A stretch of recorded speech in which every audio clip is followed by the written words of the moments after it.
Hello, people in YouTube land.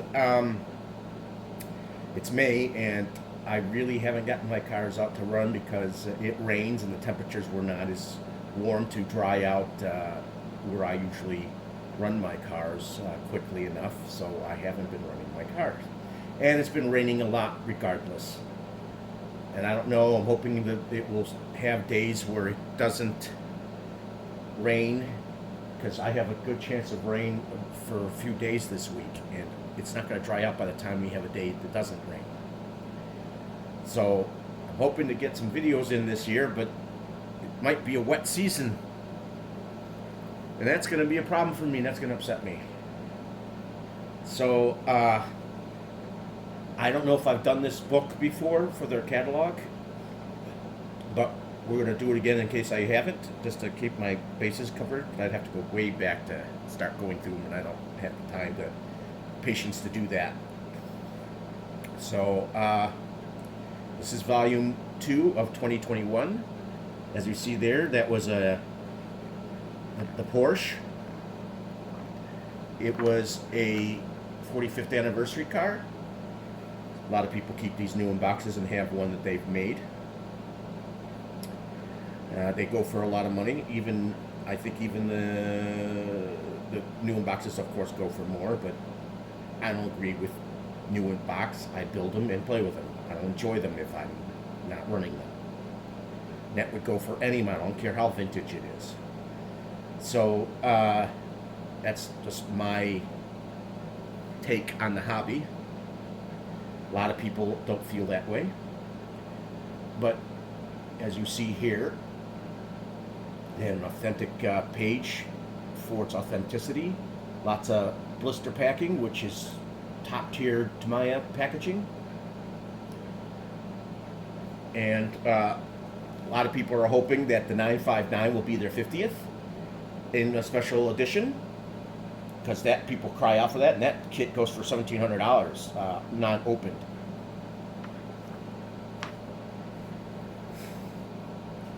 Here we got the Touring Audi and the GR86 and the BRZ. These are based on their new body styles that they came out with a couple of years ago, or last year. They have two Audis on this same chassis, but technically this is a bigger car. And I always thought they should make it with a longer wheelbase than this one.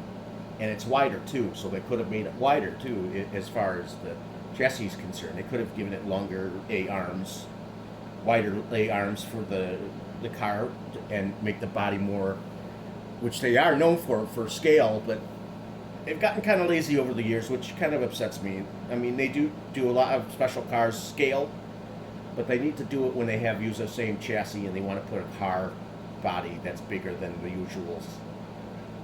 They should make them wider and longer wheelbase. That's what I think about with the Audis, because this is a compact car and this is a mid-size car. There's more TT02s.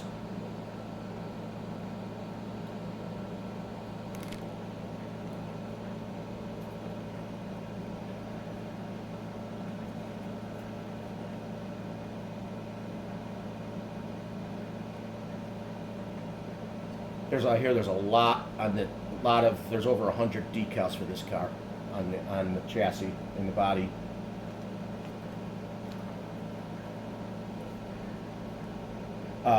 Here is more TT02s, or TT01s. These are the TT01s.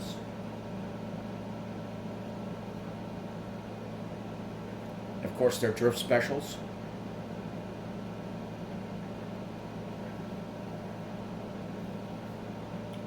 And of course, their trucks, the 14 scale trucks. I think this is their nicest one. A lot of people prefer this, but I just like the combination of colors on that, and it just looks mean. And of course, I think I showed you. There's the hop ups for their car for these. I assume these will be good for the trucks as well as the TTO ones, regular TTO ones.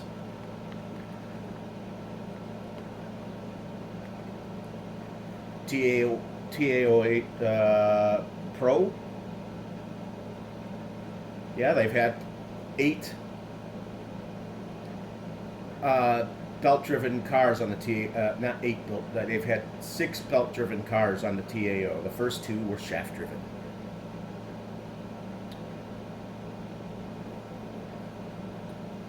The TC. They needed to do more within that. That car's been out a while. They should have done more with it, put different cars on it, even made a rally spec version of it. It would have been wicked.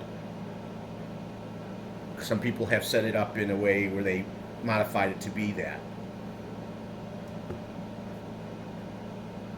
One of their newer F1 bodies and chassis.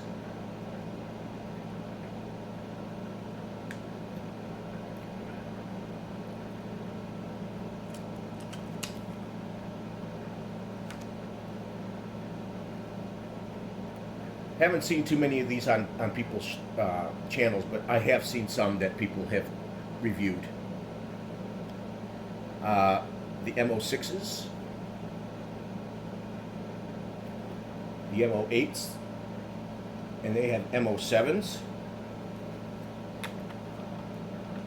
They still have MO5s, but I hear they're starting to discontinue them because of the new MB01 chassis, which I think is a mistake. They should keep them all. Hop-ups for the MO8 and the MO6.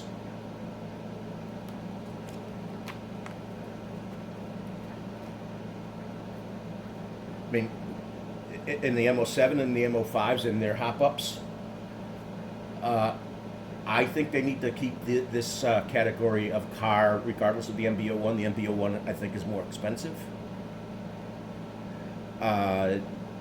So they could reduce the price of these cars to a point where they can still make a profit, I guess, and still keep them all, so people can get into these cars because these were wonderful cars. And I personally think they need to go back to the MO1, MO2, MO3, MO4s because they were different chassis. I mean, they should have kept all the different types of setup chassis they had for the M series cars.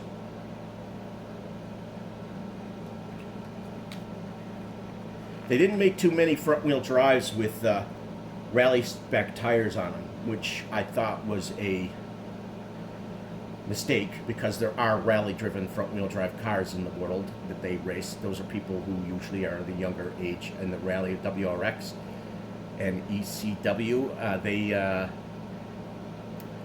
They run front-wheel drives, the beginners who are not quite pro yet. They run the front-wheel drives in rallies. They should have made this on an MO6 chassis. I don't know why they put it on an MO5 chassis. It makes no sense whatsoever. A big mystery they should never have done. In a very controversial car, as you all know, I would love to have one of these. They're decent. They drive really good. But people just don't like the body on them, and they don't like the way this one you feed the battery on. So, and now there's even more hop-ups for this.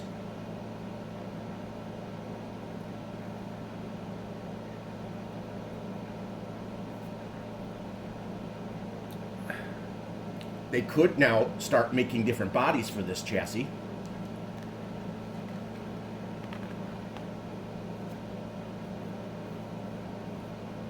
This was a very popular model, but then when they did it to the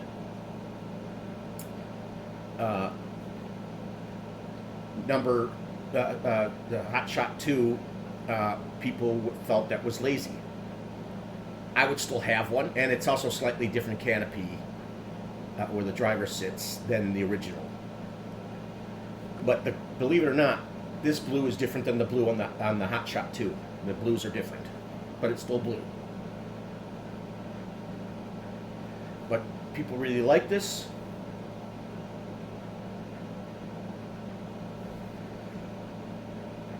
I've seen some people who have this car, but not many people have actually put them on their channel. this whole slew of cars here. I would like to have the whole theme of them. But it's all right to wish. Can't spend the money. CCO1s? No, CCO2s. Sorry. This was proper. When they had this chest, this body out, they had on the CCO1 and it had an independent front. This car always had live axles up front. And same with this. They did the same on that car too. They did that with, it should have been live axle on it. I know someone who has one of these. I've seen I know a couple of people have these, or had them. But Tamiya makes a metal version of this track that you can buy separately, already ready to build. I mean, it's slightly different, but this area here is all metal. So it's a better unit. I hear these are a pain in the butt and take tons of ball bearings in this setup. In here, here, here, here. It's hard to put the tracks on it. You punch them in by hand with a pin. Here it takes like 30-45 minutes per track.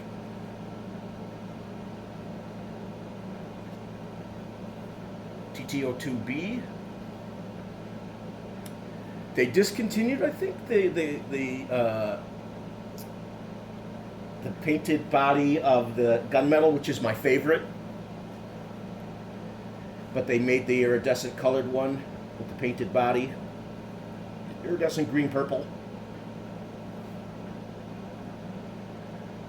I would like to have a TTO2B car too. Personally, as I'll always say, I would love to have all their cars. I'm just a Tamiya-phile, and people get on me about that. I think it's a mistake, but it's their perspective.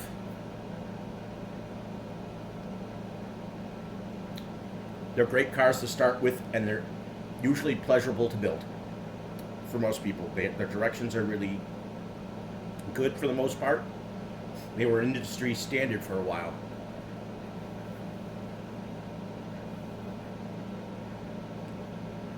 I have only seen a couple of channels that have reviewed this car. I think it should have been reviewed more. The DNO1, it's a different chassis than the DTO2. I think there's differences on it. I don't know if the wheelbases are the same, but the shock setups are different. There might be a difference in the chassis itself. I wish they would bring back all the DF vehicles. There's a DF02 and a DF01, and they have the DF03. One of the Avanti cars was on this chassis. Wasn't a very popular model with that Avanti name on it, but I would have had it. I would like to have all the Avanti themes.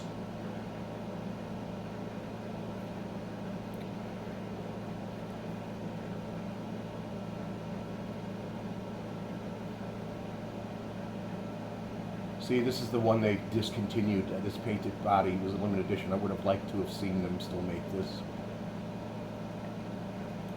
It's normally this color, but I like this better than that, as far as the colors are concerned. And of course, the Neo Scorcher.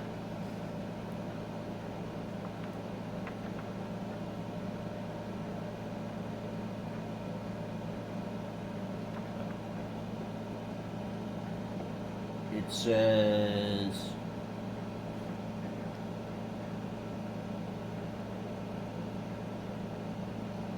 it's called the SA series.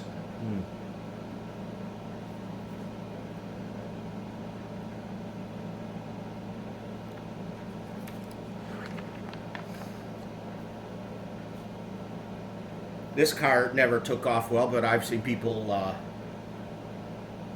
have them. This is the one I prefer the most of all the bodies that you can put on it. This is the nicest one, and it's the lower center of gravity of one.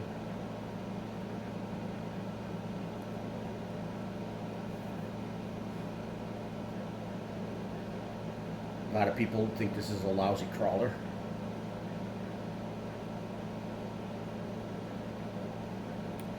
The GFO1. They have a tracked version of this one too that I think came out a year or two after this book. Here's a GFO1 14 scale monster beetle, but this one has what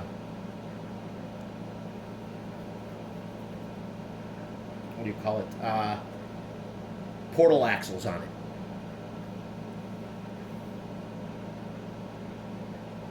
As well as this one has portal axles on the GFO, the G601s. There is a clone of this, but I'd rather have this. And this is very expensive, and so are these. And they have clones of these too. The HGs or something like that, or the HPs. I forgot the name of the company. I'd rather not have the clones. I mean, I accept them. I would accept them if I got one. But I'd rather have the authentic one made by them. Of either truck. See, portal axles.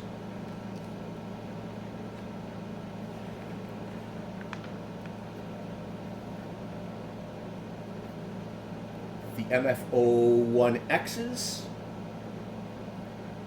These are the mini versions, smaller version, four-wheel drive versions of the M chassis. This drive shaft is through and through. It's solid through and through. It's thick. It's not hollow. You have to really try hard to bend or break one of those.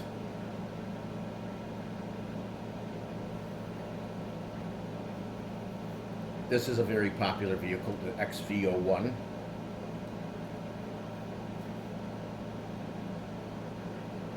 And you'll be seeing the XV02 in one of the catalogs coming up.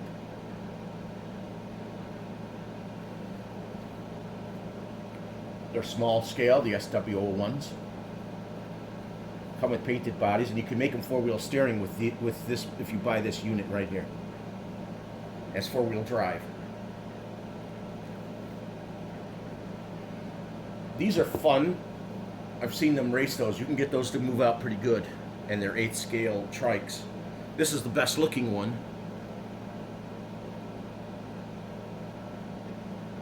I'm surprised they only have these two bodies after all these years that it's been out.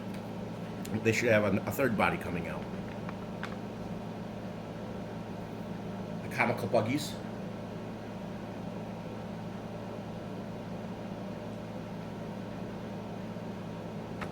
Four-wheel drive version. Two-wheel drive version.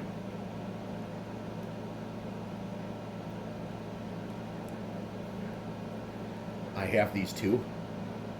I haven't made them yet. I have this, the metallic special.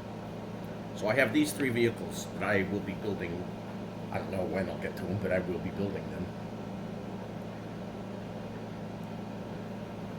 I have this.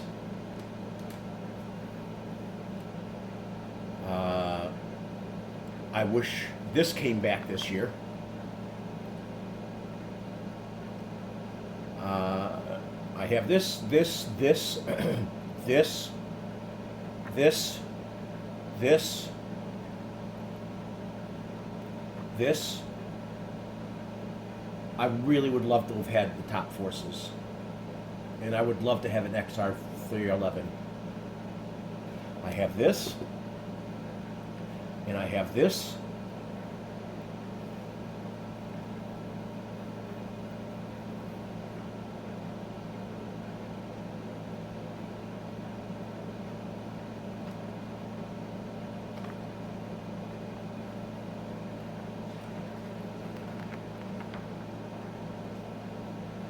Tanks. Adam of Adam's Playground RC, he loathes this. It never worked right. Even when he got a second unit, when he told him that something wrong with it, it never worked right. But 16 scale ones, I've never heard anybody really have any problem with those.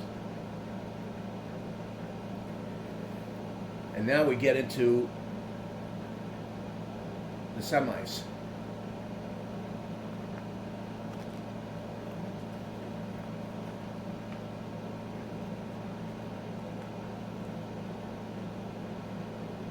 If you'd like to get into a semi speed run,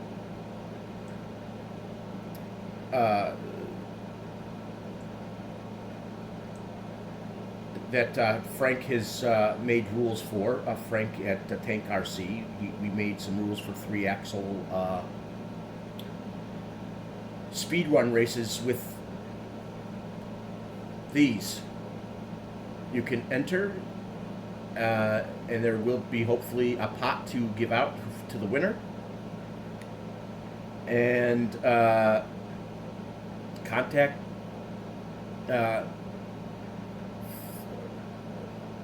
the Tank RC at gmail.com, and he'll give you the details for it, for the race. So you have to have at least a minimum of 3 axles with the body on it. And you'll see the rules, but you can do a 8x6, but you can't do one of these. It has to be these types, all with 3 axles minimum.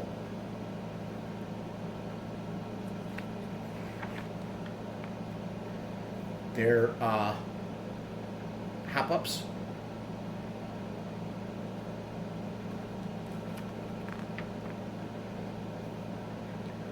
These are their almost ready to runs. You have to put electronics in these, but they're built, but they have no ball bearings in them. If you get these, you have to open up the car and put all the ball bearings in them. But they don't come with ball bearings, and they come with a professionally painted body. And they don't come with any of the electronics.